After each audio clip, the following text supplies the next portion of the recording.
আপনার মেয়ের ছবি দেখে আমার খুব পছন্দ হয়েছে, আমার ছেলেরও পছন্দ হয়েছে। তবে হ্যাঁ, বড় ছেলের বিয়েতে আমি 1 টাকাও পণ নিইনি, মেয়ে ছেলের বিয়েতে আমি কিচ্ছু নিইনি, ছোট ছেলের বিয়েতে আমি কিচ্ছুটি নেব না। আরে আমিও তো আপনার ছেলের মতোই ছেলে চাইছি আমার মেয়ের জন্য। আপনার ছেলে সত্যি একটা হীরের টুকরো বললেই হয়। হ্যাঁ, তবে একটা কথা, আপনি যদি আপনার মেয়েকে একটা এসি দেন তাহলে আপনার মেয়েই তো গরমের মধ্যে ভালো করে ঘুমাতে পারবে।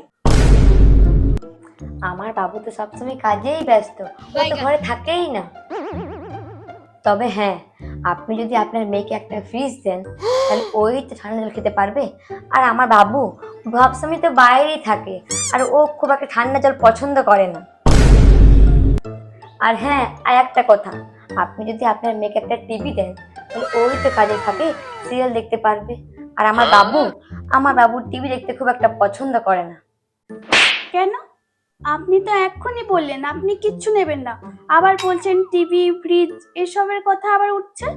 আরে সেটা নয়, আমার বাবু তো সারাদিন বাইরেই থাকে, আর আমার তো ওইসবের প্রতি লোভ নেই। আপনার মেয়ের জন্যই তো বলছিলাম। আরে হ্যাঁ, আমারও একটা কথা, আমি যদি আপনার ছেলেকে টিভি ফ্রিজ দেব তাহলে আমি আপনার ছেলের সাথে কেন বিয়ে দেব? আমি কোনো সরকারি চাকরি ছেলের সাথে বিয়ে দেব?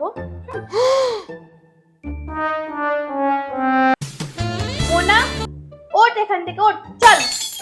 কেন মা, ওই ছেলের সাথে আমার বিয়ে হবে না হবে না, তোর অন্য ছেলের সাথে বিয়ে হবে, তো ভালো ছেলের সাথে আমি বিয়ে দেব, শান্তি না একদম, চল।